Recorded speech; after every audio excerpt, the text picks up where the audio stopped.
everyone, Miss Terry again. I've got this week's writing for you. I've really enjoyed it, actually. I also got myself a copy of the book and I've been reading along with you all. And I'm enjoying it. I really am. It's been a long time since I've read the book. It was published back in 1997 and I was about 6 or 7 years old then, so I couldn't really read them when they first came out, but I have enjoyed finding them again. Yeah, so I hope you've been enjoying it as well. So this week we're going to do some more diary writing, and we are writing from the perspective of the snake from chapter 2. So I have put a clip from the film in here. You can find this link on the home learning pack. I'm also going to read the extract from the book that I used for inspiration as well as the clip. So I'll read through that now, but also it'd be really good to watch the clip as well. Some of the words in the extract I'm about to read are underlined. I'm not entirely sure why. It won't let me change it, so don't worry about those words being underlined. They're nothing special or anything like that. It's just like that for some reason. So here's a section that's going to help you with your writing this week. After lunch, they went to the reptile house. It was cool and dark in there, with lit windows all along the walls. Behind the glass, all sorts of lizards and snakes were crawling and slithering over bits of wood and stone. Dudley and Piers wanted to see huge poisonous cobras and thick man-crushing pythons. Dudley quickly found the largest snake in the place. It could have wrapped its body twice around Uncle Vernon's car and crushed it into a trash can. But at the moment it didn't look in the mood. In fact, it was fast asleep. Dudley stood with his nose pressed against the glass, staring at the glistening brown coils. "Make it move," he whined at his father. Uncle Vernon tapped on the glass, but the snake didn't budge. "Do it again," Dudley ordered. Uncle Vernon rapped the glass smartly with his knuckles, but the snake just snoozed on.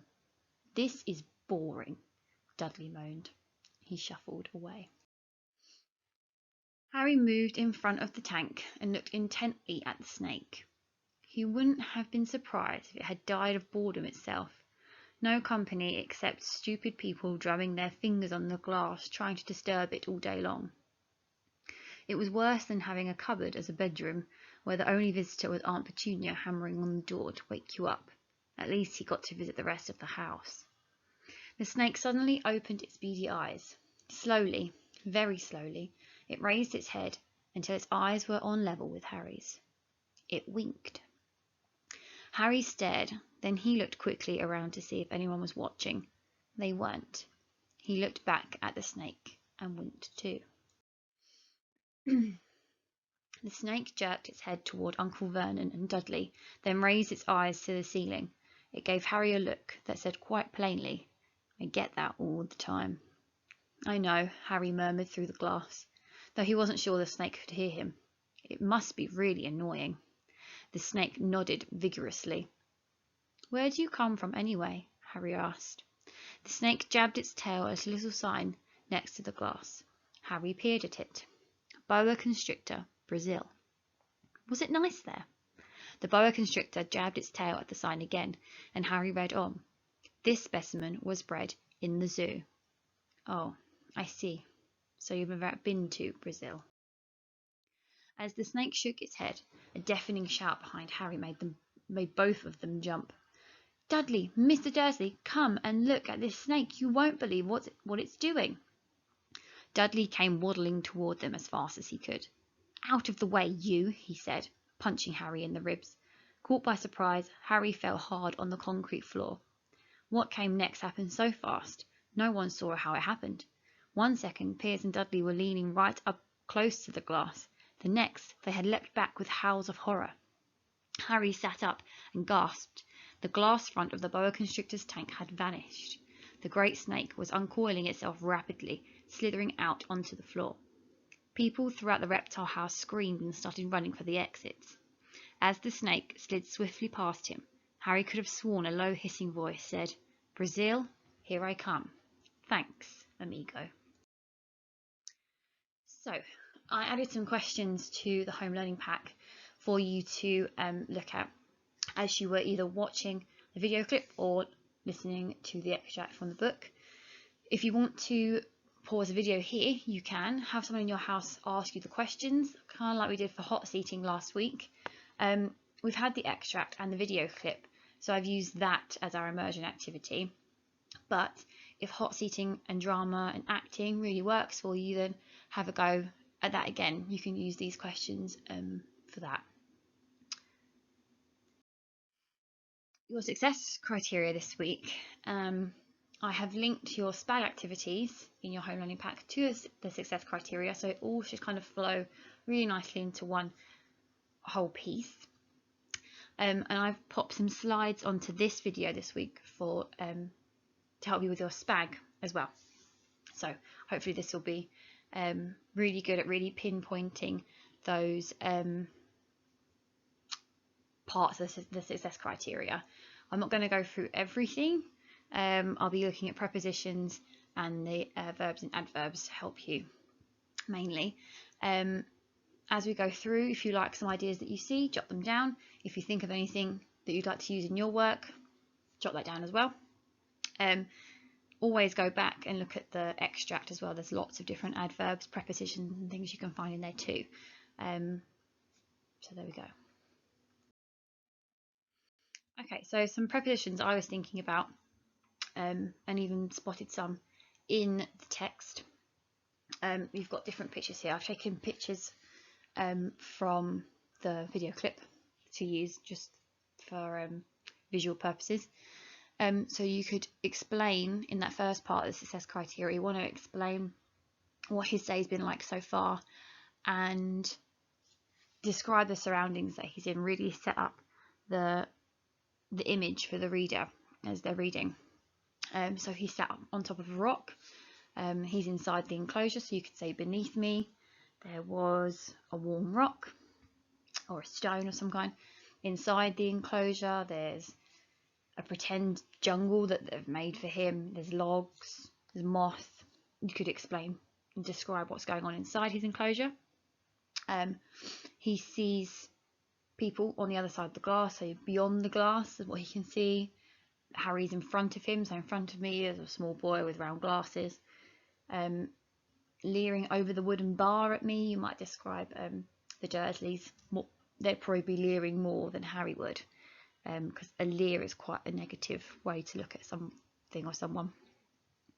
Again, this bit at the bottom, you could explain more about the enclosure. So surrounding me, what is there around you in the enclosure? In amongst the fake jungle that they've created for him, all around me there is, because he is surrounded by what looks like leaves, rocks. They've tried to create a small rainforest for him. Obviously, the option word there being small, he probably does not enjoy it being in captivity. But you can really set the scene as to what kind of character this snake is by talking about what's in his enclosure and using your prepositions there. That's where you can really tick off some of those prepositions. Some verbs and adverbs that you might want to think about. If you look at these pictures here, you don't have to use the ones I've written. These are just some ideas I thought of. You could look at these pictures yourself and then write down your own verb and adverb to go with it. So remember, the verb is what the action is and the adverb is how it's happening, when it's happening. So I really like the word wrapped, when someone is knocking quite quickly. So he rapped repeatedly on the glass. I found another word I quite liked using a thesaurus called clanged, because I think that because the glass kind of moves at the same time. So he clanged loudly. Stared intently. That could either be Harry staring at the snake or the snake staring back at Harry. A key moment in that text and in the clip as well is that the snake winks at Harry. In the book, Harry will wink back but in the video clip he doesn't, so that's kind of up to you whether you add that in. But you might wink kind of slyly because it's a kind of thing between the two of them, which is quite nice. And the last picture here is when they're looking at the sign that mentions how this snake isn't actually from Brazil. The species is usually from Brazil, but this one has been bred in the zoo. And I thought that watching the video clip that Harry looked quite sympathetic, because he can almost understand how the snake feels about being somewhat of a prisoner. So he looked sympathetically. So you feel free to steal any of those. There's some more here. Once the glass vanishes, the snake slithered quickly, or you'd say I slithered quickly. Again, in the video clip, he says thank you. In the book, Harry thinks he says thank you. I thanked him gratefully because he must have been quite grateful to be free. And as he leaves, you can take it one or two ways. He's hissing ferociously. He escaped rapidly. Depends how. Maybe he's excited. Maybe it's quite joyful that he's out. So think about that last picture there. The challenge, the extension this week is cohesive devices. You don't have to include the challenge or the extension, but like it is there to extend you and to move your learning on. So go for it if you really want to move your learning on. The best way of describing what cohesive devices are, for me, is using all the things you have been taught. It's all those little things like conjunctions or ellipsis, pronouns. We've taught them all to you, but just because they're not in the success criteria doesn't mean you can't use them. Keep adding them in every time. It will stop repetition mainly. Also, this blue poster that I found was quite nice because it does work as somewhat of a word bank for you if you want to try and add in a cohesive device. Here they're all in different categories. I've used one of these in my writing. To just use it as kind of like a word bank. Lots of conjunctions there as well for you to use. So have a go, but like I said, you don't have to have it in there. The things we really do want is first person, prepositions, interesting verbs and adverbs. Try and extend yourself with this though, because I think you can do it. Okay, so this is my plan. You are more than welcome to follow the similar thing. So, and on your home learning pack, these pictures will be there too. So if you want to use them to help you take down some notes, you can do that too. So I've taken the 5 pictures and I've put them in order, and I've made notes on just the different parts, depending on what the picture is. So you'll see in my model that I'll show you in just a minute, I've used this plan. I've also used the extract for some inspiration and magpie some things from there. I've also gone back over my discussion area, which is what I'd say is the preposition bit we were looking at, the verbs and adverbs, and I've taken some of those too. So whatever you've seen prior to this, don't forget it. Use it in your work. There's no point having these lovely discussions and talks and questioning, and you come up with these lovely ideas and then not use them in your writing. So take what you have discussed, put it into your plan if you don't want to forget it, and then use that to help you with your model write. I think you'll see more what I mean when I've shown you my writing. So you can see here the first picture of the snake is just starting with his normal day. What have I been up to? I was eating mice maybe. What are my surroundings like? It's boring, it's the same. I found this word forged as well, which I quite liked. So I'm going to try and use that in my work. The second and third pictures is when the family appears. As the snake, I feel like I don't like them straight away because they're loud and disruptive. The one that does say to chat, I seem to like for some reason.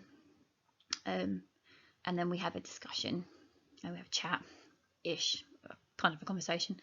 And then there's all the very exciting bit where the glass vanishes. When I was writing my model, I realised that I kind of touched on everything but didn't go into huge detail because I wanted to show you my model right kind of from beginning to end. If there's any part on your plan that you think should be more prominent, then write more about that bit and less about the others if you wanted to. For example, I feel like I could have gone into a lot more detail with the conversation between Harry and the snake, and all of the glasses appearing and the people going and screaming and running out of the reptile house.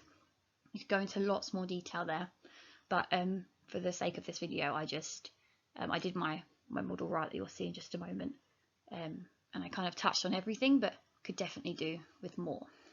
Okay, so here is my diary entry here. As I read through it, see if you can pick out anything we've already spoken about. See if you can see anything from my plan. Can you see anything from the discussion we had about prepositions and adverbs and verbs? Okay.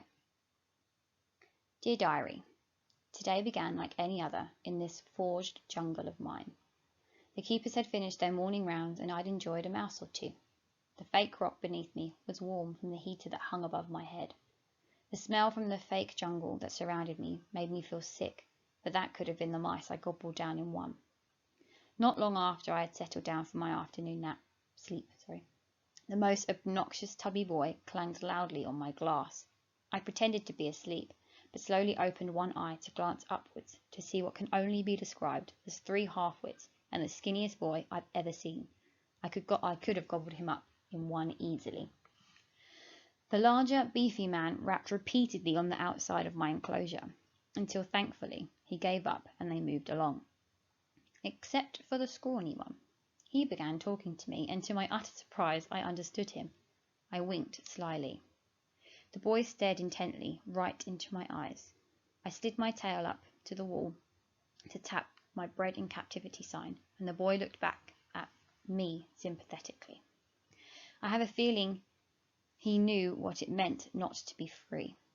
Suddenly the ignoramus appeared once more and shoved the boy aggressively out of the way. I was ready to coil up and hide beside the moss, but before I could make a move, the glass vanished unexpectedly and the fool fell into my enclosure. I couldn't believe it. This was my chance. I raced my legless body up and over the wooden bar and found myself right next to the boy with glasses.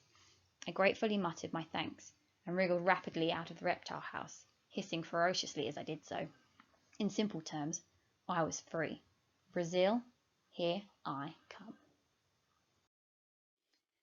Okay, what I've done this week is I've decided to complete an assessment grid to show you and just make sure that everyone knows how we're using it. For me, it was easier to copy and paste my examples of my work into the assessment grid because I have typed mine. But if you're writing it with pen and paper, that's fine too. You will have to just copy the examples into the grid. We have listed down here how often you should be using that type of criteria. So here I've got begin a sentence to sum up what your day was like and describe what your surroundings are like. So I just copied and pasted the very first few sentences I did. So I did today began like any other in this forged jungle of mine. That's one sentence. The keepers had finished their morning rounds and I'd enjoyed a mouse or two. That's 2 sentences. The fake rock beneath me was warm from the heater that hung above my head. That's 3. The smell from the fake jungle that surrounded me made me feel sick, but that could have been the mice I gobbled down in one. So I've got 4 sentences there. It said how often should I do it? 2 or 3 times. So I've ticked it because I've hit that success criteria with that bit. The next bit of the success criteria was using first person. So I found 3 examples, but we should be using it throughout, and I checked that I was using it throughout. At no point did I say the snake. We want to be saying I or me. And I've checked through and I've ticked it because I've done it. Again, you can see prepositions. I had to use at least 2. I've got at least 4 examples here, so I ticked it because I did it. And the same for verbs. Cohesive devices. I've popped 2 of them in. Sorry, because I used a conjunction with but, and I also used an ellipsis in the last sentence there. So I've put that in and I've ticked it. If you do complete the writing this week and complete the assessment grid, which you should really be doing if you're doing the writing, take a picture or scan the assessment grid as well and send that to your teacher, because it's really useful to see how you're self-assessing, because it makes you a much more reflective learner, and you're seeing where you're being successful in your writing. So send that along as well. I hope that's helped with writing this week and with SPAG, and that you really enjoy it. I really enjoyed writing from the perspective of the snake. I thought it was really fun, interesting, really fresh, really new. So we look forward to hearing from you. Have a good week.